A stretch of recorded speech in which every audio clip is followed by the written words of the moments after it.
যে ইউফ্রেটিস এবং টাইগ্রিস নদীতে আমাদের যত চিন্তার গবেষণার বই ছিল এগুলোকে নদীতে ভাসিয়ে দেয়া হয়েছে। জল পর্যন্ত বন্ধ হয়ে গিয়েছিল আমাদের বইয়ের ভারতের কারণে। যখন এই বাগদাদ প্রতিষ্ঠিত ছিল তখন কিন্তু আমাদের এখান থেকেই আবু মুসা আবদুল্লাহ আল খাওয়ারিজিমি তৈরি হয়েছে, ইবনে সিনা তৈরি হয়েছে, ইবনে রুশ তৈরি হয়েছে, আল কিন তৈরি হয়েছে, আল ফারাবি তৈরি হয়েছে। আমাদের মধ্যে যখন তাদাব্বুর আমাদের থেকে পলায়ন করলো, আমাদের চিন্তার বিষয়বস্তু শুধুমাত্র দাড়ি টুপির মধ্যে ঢুকে গেল, তখন আবিষ্কার, উদ্দেশ্য, গবেষণা এগুলো তাদের হাতে যাওয়ার কারণে আমাদের হাতে নেতৃত্ব নাই। মুসলমানরা আবার যদি কোরআনের গবেষণার কাছে ফিরে আসে, আবারও মুসলমানদের পায়ের কাছে সারা বিশ্বের নেতৃত্ব এসে ধরা দেবে। ইউসুফ আল কারজাউইর যিনি খাদেম, তিনি তাফসিরে মুঈনের লেখক। আর আপনার আমার মতো বাঙালি আলেম হলে একটা বই লিখলে স্যারের কাছে এসে খেদমত করব, আমি নিজে একটা খানকা খুলে বসতাম। কিন্তু তাকে আমরা প্রশ্ন করলাম, হাল আনতা তাখতালিফ আলা হাযিহিল মাসআলা, আপনি কি এই মাসআলার উপর দ্বিমত করেন? অবশ্যই আমি এই মাসআলার উপর দ্বিমত করি। তাহলে লিমাযা আনতা তাখতাদিম, কেন আপনি শাইখের অনুসরণ করেন? তিনি বললেন যে আমি শাইখের সাথে একটি বিষয়ে একটি মাসআলায় দ্বিমত পোষণ করার মাধ্যমে এই কাজ তো করতে পারি না, তার কাছ থেকে ৯৯টা মাসআলার ইস্তেফা অর্জন করি, সেখান থেকে নিজেকে বঞ্চিত রাখব। আমাদের ডক্টর মতিউর রহমান স্যারের মাসআলাগত কোনো কারণে একটি দিক, দুইটি দিক, তিনটি দিক, 50% মত পার্থক্য থাকতে পারে। একটি মাত্র দিক যদি থাকে, স্যারের কাছ থেকে শেখার, বিনয়ের সাথে স্যারের পায়ের কাছে পড়ে থাকবো এই এলেমটা নেওয়ার জন্য। এটাই তো আমাদের আকাবিরদের সুন্নাত। আসসালামু আলাইকুম ওয়া রাহমাতুল্লাহ। আজকের অনুষ্ঠানে শুরুতে আমাদের ভাই দক্ষ সঞ্চালক সোহাগ গাজী ভাই তেলাওয়াত করেছেন উতলুমা ওহিয়া ইলাইকা মিনাল কিতাব। এখানে সালাত কেন ব্যর্থ হচ্ছে সে সম্পর্কেও আলোচনা হয়েছে এবং সূচনা স্বরূপ যে আয়াত তেলাওয়াত হয়েছে এই আয়াতের মধ্যেও নামাজ কেন ব্যর্থ হচ্ছে আল্লাহ তাআলা তা বলেছেন পরের অংশে, ওয়ালা যিকরুল্লাহি আকবার। নামাজ মানুষ অশ্লীলতা থেকে বিরত রাখে, বাট ওয়ালা যিকরুল্লাহি আকবার, নামাজের মধ্যে যেন আল্লাহর স্মরণটা ঠিকঠাক মতো থাকে। এক্ষেত্রে নামাজের দুটি দিক হতে পারে, একটি আভ্যন্তরীণ আর একটি হচ্ছে বাহ্যিক। বাহ্যিক দিকগুলো আমাদের ঠিক হয়, আভ্যন্তরীণ দিকটা আমাদের ঠিক হয় না, যেটি আমরা হাদিসে জিবরিলের মধ্যে পাই, আন তা'বুদাল্লাহা কাআন্নাকা তারাহু ফাইন লাম তাকুন তারাহু ফাইন্নাহু ইয়ারাক। এই ফিল যদি তৈরি হয় তাহলে মনে হয় আমাদের নামাজগুলো শুদ্ধ হবে এবং নামাজের যে বাস্তব শিক্ষা এটা সমাজে প্রতিষ্ঠিত হবে। তবে এই আয়াতের প্রথম অংশে আল্লাহ যে বললেন উতলু মা উহিয়া ইলাইক, তুমি তিলাওয়াত করো, তো তিলাওয়াত মাল ফারকু বাইনাত তিলাওয়া ওয়াল কিরাআহ। আল্লাহ তাআলা কোরআন মাজিদে বললেন ইকরা, পড়ো, বিসমি রব্বিকাল্লাযী খালাক। এমন পড়া পড়ো, কোন পড়া পড়বে? তুমি কি জন মিল্টন পড়বে, রবীন্দ্রনাথ পড়বে, শরৎ পড়বে, কি পড়বে? আসলে আল্লাহ বললেন এমন পড়া পড়ো, পড়ার মধ্যে কয়েদ জুড়িয়ে দিলেন, যেই পড়ার মাধ্যমে তোমার সাথে তোমার রবের কানেকশন তৈরি হবে। দ্বিতীয় কথা হলো এই, তেলাওয়াত শব্দের অর্থ শুধুমাত্র পড়া নয়, তেলাওয়াত শব্দের অর্থ হলো অনুসরণ করা। আল্লাহ তাআলা কোরআন মাজিদে বলেন ওয়াশ-শামসি ওয়া দুহাহা, সূর্য এবং তার আলোর শপথ, ওয়াল কামারি ইজা তালাহা। এই তালা শব্দটা তালা ইয়াতলু, তেলাওয়াত থেকেই এসেছে। তো চাঁদকে কখনো সূর্যকে পাঠ করে না, চাঁদ মূলত সূর্যকে তেলাওয়াত করে। তো তেলাওয়াতের মাধ্যমে আমাদের মধ্যে অনুসরণ এবং আল্লাহর আনুগত্য ফুল যখন পয়দা হবে তখন নামাজের বাস্তবায়ন সমাজে হবে, এটি দৃঢ়ভাবে বলা যায়।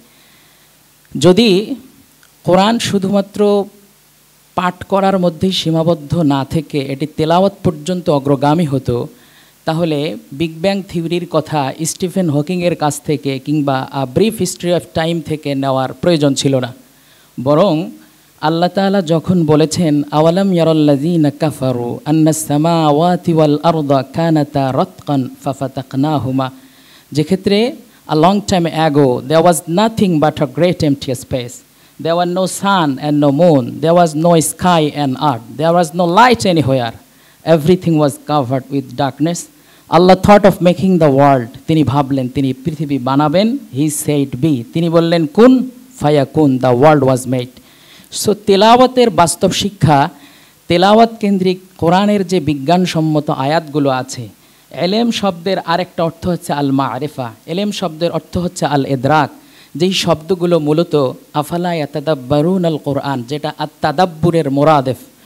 কিন্তু আমাদের মধ্যে এই বোধ, এই হৃদয়ে তালা পড়ে যাওয়ার কারণে আজ মুসলিম বিজ্ঞানী তৈরি হয় না। আজকের আলোচনার মধ্যে হালাকু খান আমাদের যে দারুল হিকমা নষ্ট করেছে, ভস্য করেছে, ওই প্রসঙ্গ বারবার এসেছে। স্যার একটা কথা বলেছে যে ইউফ্রেটিস এবং টাইগ্রিস নদীতে আমাদের যত চিন্তার গবেষণার বই ছিল এগুলোকে নদীতে ভাসিয়ে দেয়া হয়েছে, জল পর্যন্ত বন্ধ হয়ে গিয়েছিল আমাদের বইয়ের ভারতের কারণে। এই যে আমাদের চিন্তার রসদগুলোকে ধ্বংস করে দেয়া হলো, যখন এই বাগদাদ প্রতিষ্ঠিত ছিল তখন কিন্তু আমাদের এখান থেকেই আবু মুসা আবদুল্লাহ আল খাওয়ারিজিমি তৈরি হয়েছে, ইবনে সিনা তৈরি হয়েছে, ইবনে রুশ তৈরি হয়েছে, আল কিন তৈরি হয়েছে, আল ফারাবি তৈরি হয়েছে। তো আমাদের মধ্যে যখন থেকে গবেষণা দূর হয়ে গেল, আমাদের মধ্যে যখন তাদাব্বুর আমাদের থেকে পলায়ন করলো, আমাদের চিন্তার বিষয়বস্তু শুধুমাত্র দাড়ি টুপির মধ্যে ঢুকে গেল, তখন আবিষ্কার, উদ্দেশ্য, গবেষণা এগুলো তাদের হাতে যাওয়ার কারণে আমাদের হাতে নেতৃত্ব নাই। মুসলমানরা আবার যদি কোরআনের গবেষণার কাছে ফিরে আসে, আবারও মুসলমানদের পায়ের কাছে সারা বিশ্বের নেতৃত্ব এসে ধরা দেবে। আমি একটা কথা আজকে খুব স্যারকে কাছে পেয়েছি, আমি প্রথম আজকে এসেছি, কিন্তু আমি দৃঢ় কণ্ঠে বলতে চাই আজকে আমার শেষ আশা নয়। আমি জানি স্যারকে নিয়ে অনেক সমালোচনা আছে, পৃথিবীর কোনো কাজ সফলতার মুখ দেখে না সমালোচনা ছাড়া। স্যারকে বলবো, স্যার আপনি দুর্বার গতিতে এগিয়ে যান, সমালোচনা থাকবেই, আপনি সফল হবেন যত সমালোচনা হবে। আমাদের আবু হানিফা রহিমাহুল্লাহর আল মাজমাউল ফিকহি ছিল, ফেকা বোর্ড ছিল, যার কারণে তিনি হাজার হাজার মাসআলা প্রাইভেট ল তৈরি করতে পেরেছেন। আমরা যদি দেখি অতীত ইতিহাসে সবার একটা করে ফিকহি বোর্ড থাকে, গবেষণা হাউস থাকে। আমি নিজেও 2017 সনে কাতারের দুহায় আল্লামা ইউসুফ আল কারজাবির বাসায় গিয়েছিলাম। সেখানে দেখেছি তার দুতলা বাড়ির প্রথম তলাটায় শুধু গবেষক দিয়ে ভরপুর। ইউসুফ আল কারজাবির যিনি খাদেম, তিনি তাফসিরে মুঈনের লেখক। আর আপনার আমার মতো বাঙালি আলেম হলে একটা বই লিখলে স্যারের কাছে এসে খেদমত করব, আমি নিজে একটা খানকা খুলে বসতাম। কিন্তু তাকে আমরা প্রশ্ন করলাম, ইউসুফ আল কারজাবির কিছু মাসআলার সাথে তার দ্বিমত ছিল, কিন্তু তিনি বললেন, আমরা তাকে জিজ্ঞেস করলাম, শাইখ হাল আনতা তাখতালিফ আলা হাযিহিল মাসআলা, আপনি কি এই মাসআলার উপর দ্বিমত করেন? অবশ্যই আমি এই মাসআলার উপর দ্বিমত করি। তাহলে লিমাযা আনতা তাখতাদিম, কেন আপনি শাইখের অনুসরণ করেন? তিনি বললেন যে আমি শাইখের সাথে একটি বিষয়ে একটি মাসআলায় দ্বিমত পোষণ করার মাধ্যমে এই কাজ তো করতে পারি না, তার কাছ থেকে 99টা মাসআলার ইস্তেফা অর্জন করি, সেখান থেকে নিজেকে বঞ্চিত রাখব। আমাদের ডক্টর মতিউর রহমান স্যারের মাসআলাগত কোনো কারণে একটি দিক, দুইটি দিক, তিনটি দিক, 50% মতো পার্থক্য থাকতে পারে। একটি মাত্র দিক যদি থাকে, স্যারের কাছ থেকে শেখার, বিনয়ের সাথে স্যারের পায়ের কাছে পড়ে থাকবো এই এলেমটা নেওয়ার জন্য। এটাই তো আমাদের আকাবিরদের সুন্নাত। আমি শেষ কথা, স্যারের কাছে আমার বিনীত নিবেদন থাকবে, আমার আগেও এক বক্তা বলে গিয়েছেন, আপনি গবেষক তৈরি করুন, এই ফিল্ডে আপনি নেমেছেন, আপনাকে পেয়ে সত্যিই আমরা ধন্য, আপনি ফুল হয়ে ফুটে থাকুন। যেই কবিতা হাবিবুর রহমান বলেছেন, গন্ধমধুর করদম মোরে দিলেন বন্ধু, ছিলেম যখন নাইতে, কহিলাম তারে কস্তুরী কিবা কি তুমি, সুবাসে তোমার পাগল এমন তাইতে, কহিল সে তুচ্ছ করদম আমি গো, ফুলসহ ছিনু কতকাল এক ঠাঁইতে, সঙ্গীর গুণ পশিয়াছে মম মাঝে গো, নইলে কাদায় সুবাস কিয়া তো পাইতে।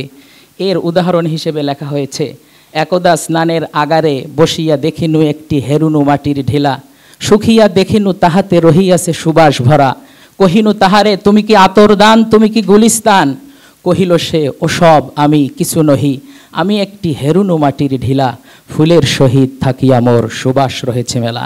সার যদি এগিয়ে যায়, ফুল হয়ে সৌরভ পুষ্পটিত হবে। খুদি কোকার बोलान देतना के हर तकदीर से पहले खुदा खुद पहुँचे के बाता तेरी रेजा क्या है। স্যার আপনি এগিয়ে যান, আপনার গবেষণায় ইউনিকভাবে এক্সক্লুসিভলি সামনে চলুক, সমস্ত ওলামাদের পক্ষ থেকে এই প্রত্যাশা থাকবে। সমালোচনাকে ভয় নয়, সমালোচনাকে জয় করে কোরআনের সঠিক শিক্ষা দুর্বার গতিতে প্রত্যন্ত অঞ্চল পর্যন্ত পৌঁছে যাক, এই প্রত্যাশা রেখে শেষ করছি। আসসালামু আলাইকুম ওয়া রাহমাতুল্লাহ।